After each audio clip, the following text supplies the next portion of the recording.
नमस्कार, आप देख रहे हैं न्यूज़ 18 का डिजिटल प्लेटफॉर्म और मैं हूं आपके साथ जागृति खतवाल। मध्य प्रदेश की दतिया विधानसभा सीट पर हुए उपचुनाव का परिणाम आ गया है और इस चुनाव में कांग्रेस के घनश्याम सिंह ने बीजेपी के आशुतोष तिवारी को 6016 वोटों से हराकर जीत दर्ज की है। 30 जुलाई को हुए मतदान में इस सीट पर 71.44% मतदान हुआ था और चुनाव में कुल 21 उम्मीदवार मैदान में थे।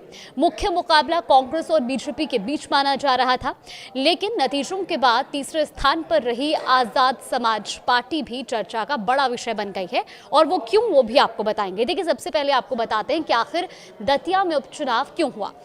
दरअसल साल 2023 के विधानसभा चुनाव में कांग्रेस के राजेंद्र भारती ने बीजेपी के वरिष्ठ नेता नरोत्तम मिश्रा को हराया था, लेकिन अप्रैल 2026 में दिल्ली की एक अदालत ने धोखाधड़ी के एक मामले में राजेंद्र भारती को 3 साल की सजा सुनाई। इसके बाद उनकी विधानसभा सदस्यता समाप्त हो गई और इस सीट पर उपचुनाव कराना पड़ा। अब बात करते हैं नतीजों की। मतगणना के शुरुआती दौर से ही कांग्रेस उम्मीदवार घनश्याम सिंह बढ़त बनाए रहे और आखिर तक ये कदम लगातार ये बढ़त कायम रही। अब चुनाव आयोग के अनुसार कांग्रेस के घनश्याम सिंह को 66,757 वोट मिले, बीजेपी के आशुतोष तिवारी को 60,741 वोट मिले, जबकि तीसरे स्थान पर रही आजाद समाज पार्टी के उम्मीदवार दामोदर यादव मंडल को 22,527 वोट मिले। यहीं से चुनाव की सबसे बड़ी चर्चा शुरू होती है। देखिए, पहली नज़र में ये जो कांग्रेस की करीबी 6000 वोटों की जीत दिखाई देती है, लेकिन जब तीसरे उम्मीदवार के 22,000 से ज़्यादा वोट सामने आते हैं तो राजनीतिक विश्लेषण का केंद्र भी बदल जाता है, क्योंकि कांग्रेस और बीजेपी के बीच जीत का अंतर 6016 वोट था, जबकि आज़ाद समाज पार्टी को इससे करीब 3 गुना ज़्यादा वोट मिले हैं। और इसी वजह से सवाल उठ रहा है कि क्या तीसरे उम्मीदवार की मौजूदगी ने मुकाबले के समीकरण बदल दिए हैं। लेकिन यहाँ एक महत्वपूर्ण बात ये भी समझना ज़रूरी है कि चुनाव आयोग सिर्फ ये बताता है कि किस उम्मीदवार को कितने वोट मिले हैं, वो ये नहीं बताता कि अगर कोई उम्मीदवार चुनाव में नहीं होता तो उसके वोट किस दल को जाते। इसीलिए कहना तथ्यात्मक रूप से सही नहीं होगा कि आज़ाद समाज पार्टी के सभी वोट किसी एक दल के खाते में जाते। हाँ, इतना ज़रूर कहा जा सकता है कि तीसरे उम्मीदवार ने मुकाबले को त्रिकोणीय बना दिया और चुनावी गणित पर उसका असर भी दिखाई दिया। अब बात करते हैं वोट शेयर की, तो कुल 1,57,499 वोट गिने गए। इनमें कांग्रेस को लगभग 42.39% वोट मिले, बीजेपी को लगभग 38.57% वोट मिले और आजाद समाज पार्टी को 14.30% वोट मिले। यानी मतदान करने वाले लगभग हर 7 मतदाताओं में से एक ने आजाद समाज पार्टी के उम्मीदवार को वोट दिया है। किसी उपचुनाव में तीसरे दल का 14% से अधिक वोट हासिल करना सामान्य प्रदर्शन नहीं माना जाता और अब सवाल ये भी उठ रहा है कि आज़ाद समाज पार्टी को इतने वोट आखिर कैसे मिले।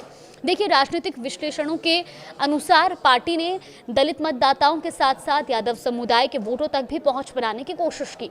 हालांकि ये कहना संभव नहीं है कि पार्टी को मिले सभी वोट किसी एक समुदाय से आए, क्योंकि निर्वाचन आयोग जातिवार मतदान का डेटा जारी नहीं करता।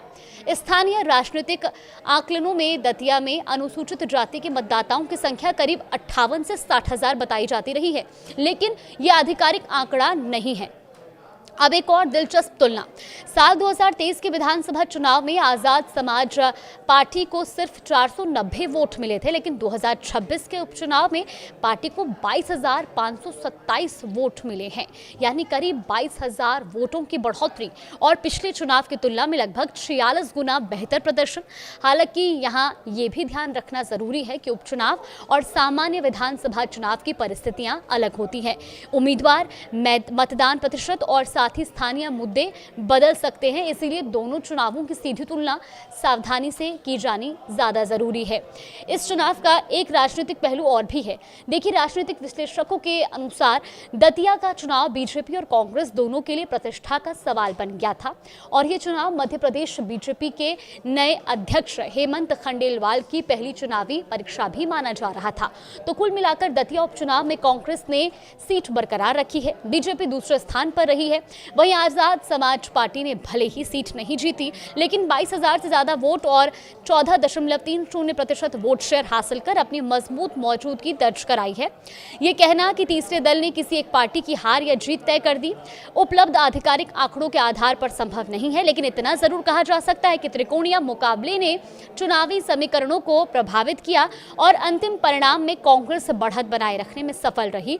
फिलहाल दतिया उपचुनाव का सबसे बड़ा संदेश यही है कि जीत कांग्रेस के खाते में गई, जबकि तीसरे दल के प्रदर्शन ने भविष्य की राजनीति पर नई चर्चा जरूर शुरू कर दी है। आप इन परिणामों को किस तरह से देखते हैं, हमें कमेंट बॉक्स में अपनी राय जरूर दें।